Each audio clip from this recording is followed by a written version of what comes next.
바울입니다. 그리스도 예수님이 부리시는 종입니다. 사도로 부르심을 받아 하나님의 복음을 위해서 따로 구별된 사람입니다. 이 복음은 하나님이 하나님의 예언자들을 통해 성경에 미리 약속해 두신 것입니다. 이 복음은 하나님의 아들에 대한 것인데 그 아들은 육신으로는 다윗의 후손으로 나신 분이십니다. 거룩한 영으로는 죽은 사람들 가운데서 부활하심으로 하나님의 능력 있는 아들로 지정되신 분이십니다. 곧 예수 그리스도, 우리 주님이십니다. 주님을 통해 우리는 은혜를 입어 사도의 직무를 받았습니다.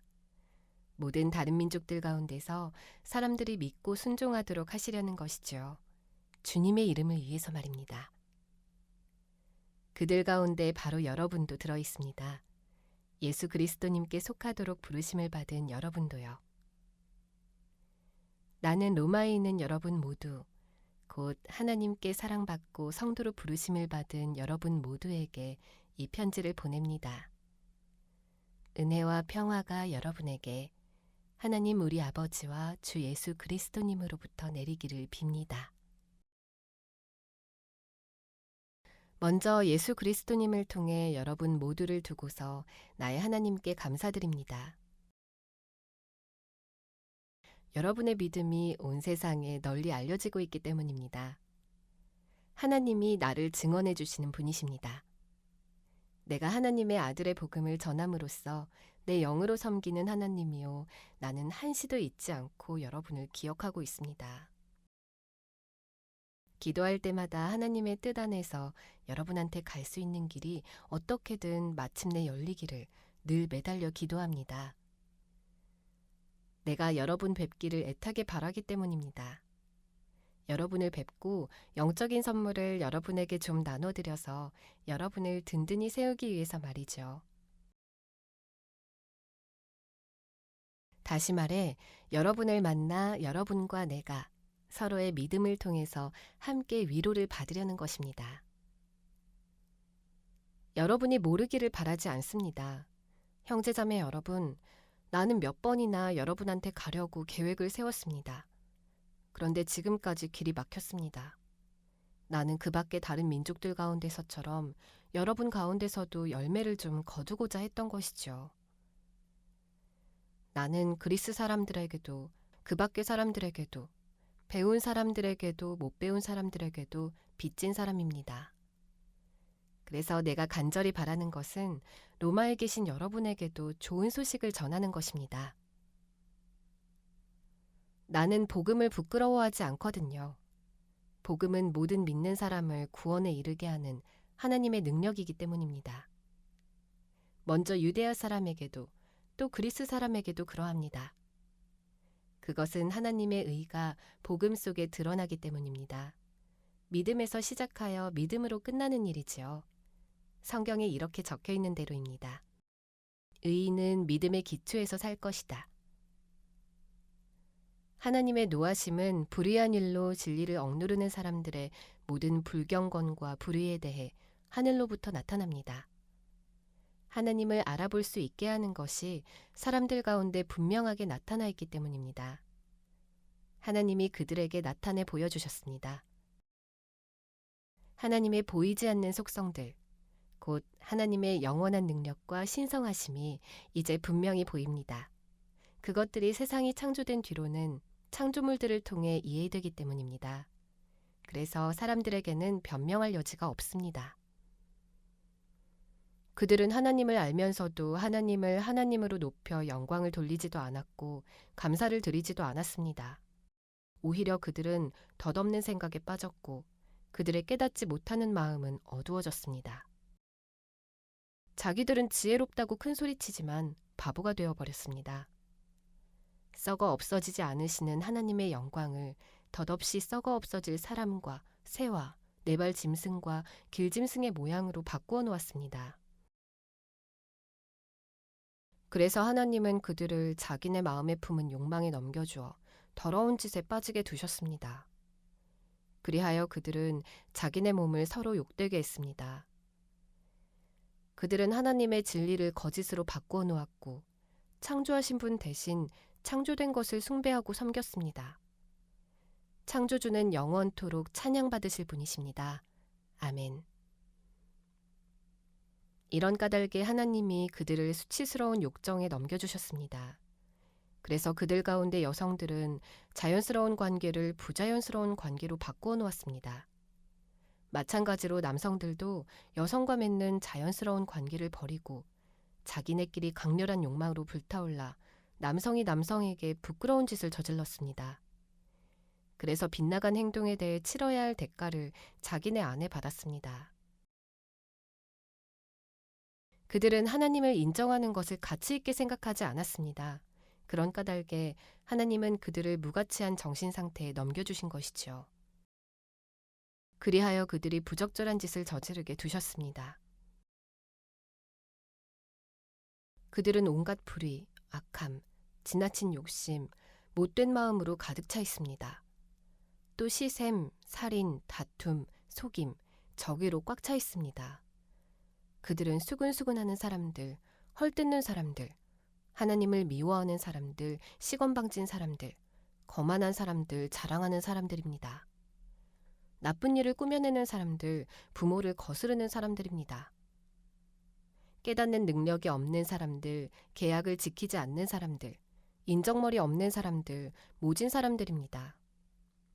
이런 짓들을 저지르는 사람은 죽어 마땅하다고 하신 하나님의 규정을 그들이 압니다. 그러면서도 스스로 이런 짓들을 저지를 뿐만 아니라 이런 짓 하는 사람들을 좋게 여겨 편들어주기까지 합니다. 그러므로 그대가 누구든 그대는 변명할 여지가 없습니다. 오, 남을 판가름하는 사람이여. 남을 판가름하는 그 일로 그대는 그대 스스로를 죄 있다고 판가름하고 있으니까요. 판가름하는 당신이 똑같은 짓을 저지르고 있기 때문입니다. 우리가 알다시피 하나님의 심판이 이런 짓들을 저지르는 사람들 위에 공정하게 내립니다. 그런데 그런 짓을 저지르는 사람들을 판가름하면서도 똑같은 짓을 저지르는 사람이요. 그대 자신은 하나님의 심판에서 벗어날 수 있을 것이라고 생각하시나요? 아니면 하나님이 아주 다정하시고 너그러우시고 참을성 많으시다는 사실을 우습게 보는 것입니까? 하나님의 다정하심이 그대를 회개로 이끈다는 것을 모르고서 말입니다. 그대는 마음이 고집스럽고 회개하지 않습니다. 그런 만큼 노여움을 쏟으시는 날, 하나님의 공정한 심판이 나타나는 날에 받을 노여움을 스스로 쌓아가고 있습니다. 하나님은 저마다에게 그 한 일에 따라 갚아주실 것입니다. 선한 일을 하면서 견뎌내며 영광과 명예와 썩지 않음을 얻으려고 애쓰는 사람들에게는 영원한 생명을 주실 것입니다. 자기만 생각해서 진리를 거역하고 불의에 순응하는 사람들에게는 노여움과 분노를 쏟으실 것입니다. 악한 일을 저지르는 모든 사람에게는 큰 어려움과 곤경이 있을 것입니다. 먼저는 유대야 사람에게 그러하고 그리스 사람에게도 그러할 것입니다.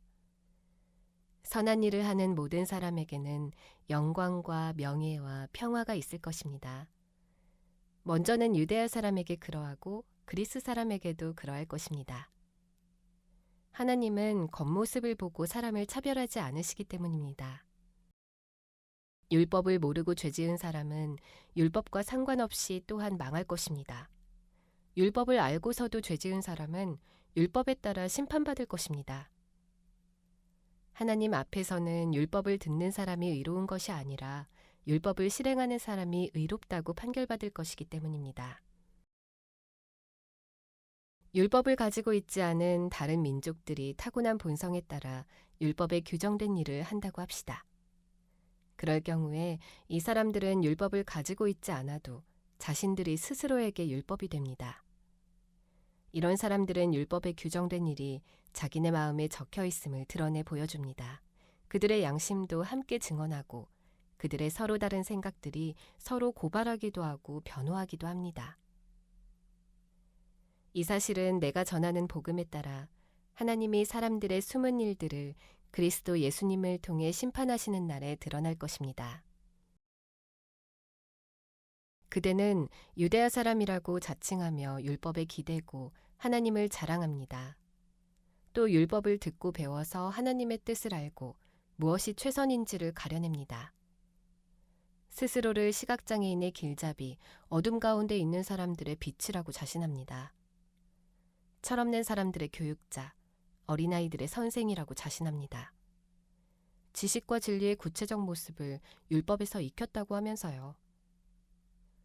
그런데 남을 가르치는 사람이 자기 자신은 가르치지 않습니까? 도둑질하지 말라고 선포하는 사람이 도둑질합니까? 배우자 아닌 사람과 잠자리하지 말라고 말하는 사람이 배우자 아닌 사람과 잠자리합니까? 우상을 역겨워하는 사람이 신전을 털어갑니까? 율법을 자랑하는 그대가 율법을 어겨서 하나님을 욕되게 하고 있습니다. 하나님의 이름이 너희 때문에 다른 민족들 가운데서 모독을 받는다 하고 성경에 적혀 있는 대로입니다. 할례받은 것은 그대가 율법을 실천해야 쓸모 있습니다. 율법을 어기면 그대가 할례를 받았더라도 할례를 안 받은 것이 되고 맙니다. 그러므로 할례를 받지 않은 사람이 율법의 규정을 지키면 할례를 받지 않았더라도 할례 받은 것으로 여겨지지 않겠습니까? 그래서 몸에 할례를 받지 않았더라도 율법을 제대로 지키는 사람이 글로 적힌 율법을 가졌고 할례를 받았으면서도 율법을 어기는 그대를 심판할 것입니다. 겉보기에 유대아 사람이라고 유대아 사람이 아니고 겉보기에 몸에 하는 할례를 받았다고 할례 받은 것이 아니기 때문입니다. 오히려 보이지 않는 속이 유대아 사람이어야 진짜 유대아 사람입니다. 그리고 글로 적힌 율법이 아니라 성령님을 통해서 마음에 한 할례가 참된 할례입니다. 그런 사람은 사람에게가 아니라 하나님께 칭찬받습니다. 그렇다면 유대아 사람이라고 더 나을 게 뭐가 있습니까? 할례 받은 것의 이득이 무엇입니까? 어느 모로 보나 이득이 많습니다. 첫째로는 유대아 사람들에게 하나님의 말씀이 맡겨졌다는 사실입니다. 그렇다면 어떻게 됩니까? 어떤 사람들이 신뢰를 저버렸다고 해봅시다. 그렇다고 그들이 신뢰를 저버린 일이 하나님의 신실하심을 무의미한 것으로 만들겠습니까? 절대로 그렇지 않습니다. 하나님은 참된 분이시지만 사람은 모두 거짓말쟁이라고 해야 합니다. 성경에 이렇게 적혀 있는 대로입니다. 주님이 말씀하실 때 주님이 의로우시다 인정받으시고 주님이 재판받으실 때 주님이 이기시도록. 그러나 우리의 불의가 하나님의 의를 드러낸다면 우리가 무슨 말을 하겠습니까? 벌을 내리시는 하나님이 불의하시다는 겁니까? 사람들 방식으로 말해보는 겁니다. 절대로 그렇지 않습니다. 만약 그렇다면 하나님이 세상을 어떻게 심판하시겠습니까? 누군가 이렇게 말할지도 모릅니다. 하지만 나의 거짓됨 때문에 하나님의 참되심이 더 두드러져서 하나님께 영광이 돌아간다고 합시다. 그렇다면 왜 나도 여전히 죄인으로 판결을 받아야 합니까? 그러나 그렇다고 해서 악한 일을 하여 선한 일이 생기게 합시다 하고 말할 수는 없지 않겠습니까? 몇몇 사람들이 우리를 헐뜯으며 주장하기를 우리가 그렇게 말한다고들 하지만 사실은 그렇지 않습니다. 그런 사람들은 심판을 받아야 마땅합니다. 그렇다면 어떻게 됩니까? 우리가 더 낫습니까? 전혀 그렇지 않습니다. 우리가 이미 고발하기를 유대아 사람들도 그리스 사람들도 모두 죄 아래에 있다고 했기 때문입니다. 성경에 이렇게 적혀 있는 대로입니다. 의로운 사람은 없다. 하나도 없다. 깨닫는 사람도 없다. 하나님을 찾는 사람도 없다. 모두가 빗나갔고 다 함께 쓸모없어졌다. 선한 일 하는 사람이 없다. 하나도 없다. 그들의 목구멍은 열린 무덤이다. 그들의 혀로는 걸핏하면 속인다. 살무사의 독이 그들의 입술 아래에 있다. 그들의 입에는 저주와 모진말이 가득 차 있다. 그들의 발은 피 흘리게 하는 일에 재빠르다. 그들이 가는 길에는 폐허와 비참함이 있다.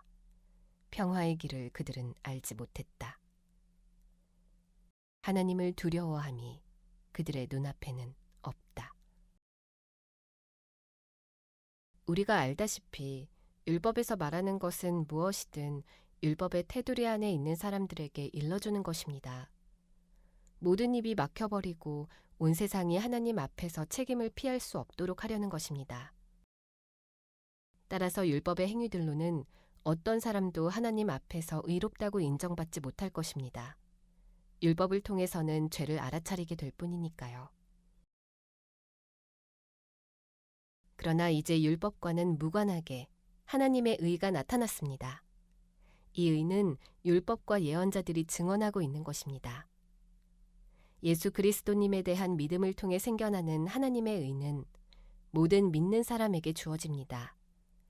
거기에는 아무런 차별이 없으니까요. 사실 모든 사람이 죄를 지어서 하나님의 영광에 다다르지 못하는 처지에 있습니다. 그런데 그들은 아무런 대가 없이 하나님의 은혜로 의롭다고 판결받게 된 것입니다. 하나님이 그리스도 예수님 안에서 그들을 죄로부터 풀어주신 덕분입니다. 이 예수님을 하나님은 죄덮는 제물, 화목제물로 내놓으셨습니다. 죄덮음은 믿음을 통해 얻어지며 그분의 피 덕분에 가능한 것입니다. 이미 저지른 죄들을 못 본 채 해주심으로써 하나님이 자신의 의를 나타내려 하신 것입니다. 하나님은 꾹 참고 계시다가 지금 이때 자신의 의를 나타내셨습니다. 이것은 자신도 의로우시고 예수님을 믿는 믿음에 기초한 사람도 의롭다고 인정하고자 하신 것입니다.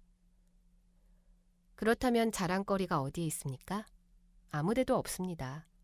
의롭다고 인정받는 것은 어떤 법으로 되는 것입니까? 행위들의 법으로입니까? 그게 아니라 믿음의 법으로입니다. 우리 생각에는 사람이 의롭다고 인정받는 것은 믿음으로이지 율법의 행위들하고는 관계가 없기 때문입니다. 그렇지 않다면 하나님은 유대야 사람들만의 하나님이시라는 말입니까? 다른 민족 사람들의 하나님이시기도 하지 않습니까? 물론 다른 민족 사람들의 하나님이시기도 합니다. 참으로 하나님은 한 분이십니다. 그러므로 하나님은 할례받은 사람도 믿음으로, 할례받지 않은 사람도 그 믿음을 근거로 의롭다고 인정해 주실 것입니다. 그렇다면 우리가 율법을 폐지해버리는 것입니까? 그 믿음을 통해서요? 절대로 그렇지 않습니다. 오히려 율법을 튼튼하게 세웁니다.